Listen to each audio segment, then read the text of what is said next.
হাতে সময় কম থাকলে ওয়ান পট মিল হিসাবে আপনারা সহজেই এই রকম চিকেন ফ্রাইড রাইস ঝটপট বানিয়ে নিতে পারেন। এইটা ইজিলি তৈরি হয়ে যায়। তবে এটার সাথে চিলি চিকেন বা চিকেন মাঞ্চুরিয়ান যে কোনো কিছু দিয়ে খেতেও দুর্দান্ত লাগে। তবে চলুন এই রেসিপিটাকে আমরা ঝটপট বানিয়ে নিই। তার সাথে থাকছে কিছু টিপসও। আচ্ছা, আমি সুকন্যা। আজকে আমার ব্যাপক রান্না হলো চিকেন ফ্রাইড রাইস। রাইসটাকে বানিয়ে নেওয়ার জন্য আমি এখানে বাসমতি চাল নিয়ে নিয়েছি। আপনারা যে কোনো ধরনের লং গ্রেন বাসমতি চাল নিয়ে নিতে পারেন। এখানে আমি এই মেজারমেন্ট কাপের 2 কাপ বাসমতি চাল ব্যবহার করছি। এবার চালটাকে খুব ভালো করে ততক্ষণই ধুয়ে নেবেন যতক্ষণ না চালের জলটা এইরকম পরিষ্কার হচ্ছে। রাইসটাকে বানিয়ে নেওয়ার জন্য এরকম একটা ডিপ কড়াই বা ডেকচির মধ্যে দিয়ে দিতে হবে পরিমাণ মতো জল। জলটা যখন এরকম ভালোভাবে গরম হয়ে আসবে তখনই চালটাকে দিয়ে দিতে হবে। যখন ভাতটা খুব ভালো করে ফুটে উঠবে তার মধ্যে দিয়ে দেব 1 টেবিল চামচ ভিনিগার। আপনারা ভিনিগারের পরিবর্তে একটা গোটা পাতিলেবুর রসও দিতে পারেন। এর ফলে ভাতের কালারটা আরেকটু সাদা হয়। ভাতটা আমরা 60% মতন সেদ্ধ করে নেব।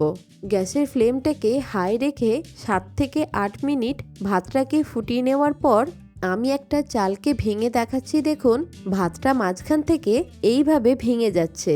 ঠিক এই সময় ভাতের জলটাকে ভালো করে ঝরিয়ে নেব।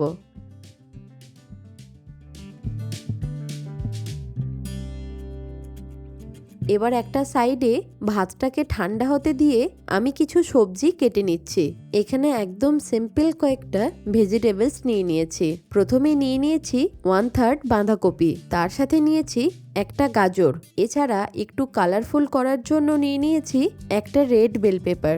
আপনারা চাইলে রেড বেল পেপারটা স্কিপ করতে পারেন। তার সাথে নিয়েছি একটা সবুজ ক্যাপসিকাম।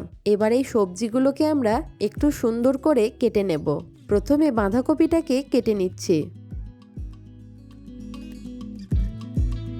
এইভাবে লম্বা করে বাঁধাকপিটাকে কেটে নেওয়ার পর একটা বাটির মধ্যে তুলে নেব।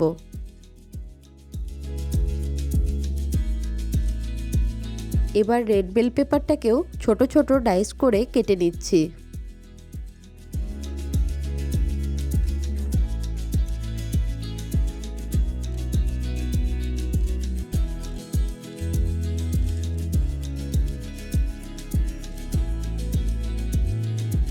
একইভাবে এইটাকেও একটা বাটির মধ্যে তুলে নেব।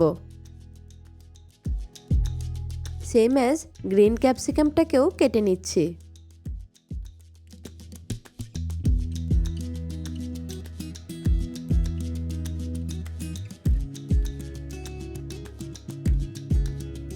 এবার এইটাকেও একটা প্লেটের মধ্যে তুলে রেখে গাজরটাকেও ছোট ছোট ডাইস করে কেটে নিতে হবে।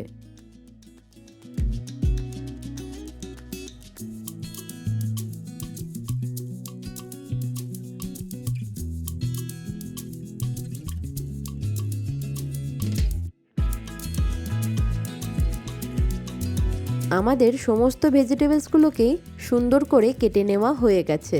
এবার একটা ননস্টিকের কড়াই বা চাইনিজ কড়াইয়ের মধ্যে দিয়ে দিতে হবে 3 থেকে 4 টেবিল চামচ সাদা তেল। এবার তেলটাকে একটু ভালো করে গরম করে নেওয়ার পর 4টে ফ্যাটানো ডিমকে এর মধ্যে দিয়ে দেব। ডিমটাকে আমাদের ভালো করে ভুজিয়ার মতন করে নিতে হবে। ডিমটাকে ভালো করে ভুজিয়া করে নেওয়ার পর এবার একটা প্লেটের মধ্যে এটাকে তুলে রাখতে হবে।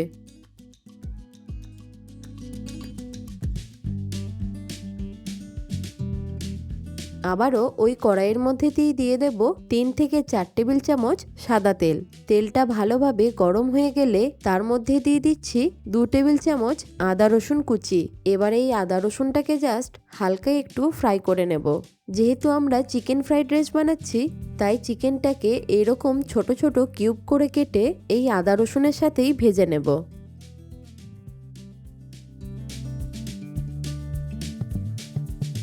এবার এর মধ্যে দিয়ে দেব 1/2 চা চামচ নুন। নুনটা দেওয়ার পর আবারও একবার ভালো করে নাড়াচাড়া করে নিতে হবে। চিকেনের কালারটা যখন একটু চেঞ্জ হয়ে যাবে ঠিক সেই সময় একটা মাঝারি সাইজের পেঁয়াজকে কুচি করে দিয়ে দিতে হবে। এবার এই পেঁয়াজটাকেও চিকেনের সাথে ভালো করে ভেজে নিচ্ছি। এবার দিয়ে দেব কুচি করে কেটে রাখা গাজরটা। গাজরটা দেওয়ার পর 3 থেকে 4 মিনিট গ্যাসের ফ্লেমটাকে লো করে দিয়ে ভালো করে ভেজে নিতে হবে। ধীরে ধীরে দেখবেন গাজরটা সুন্দরভাবে সেদ্ধ হয়ে গেছে। ঠিক এই সময় 2 রকমের কেটে রাখা ক্যাপসিকামটাকেও দিয়ে দিতে হবে। আবারও একবার ভালো করে নাড়াচাড়া করে নিচ্ছি।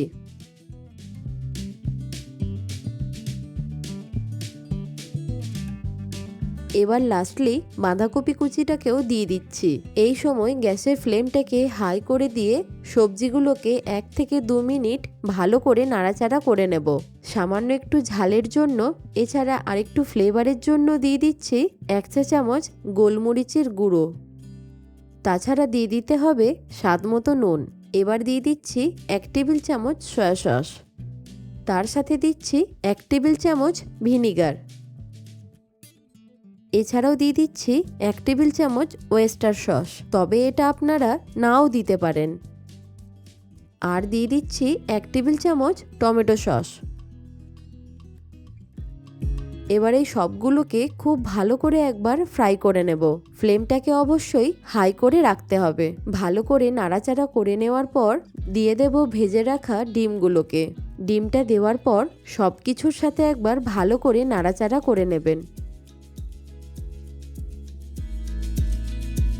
এবার আগে থেকে বানিয়ে রাখা ভাতটাকে এই সময় দিয়ে দেব।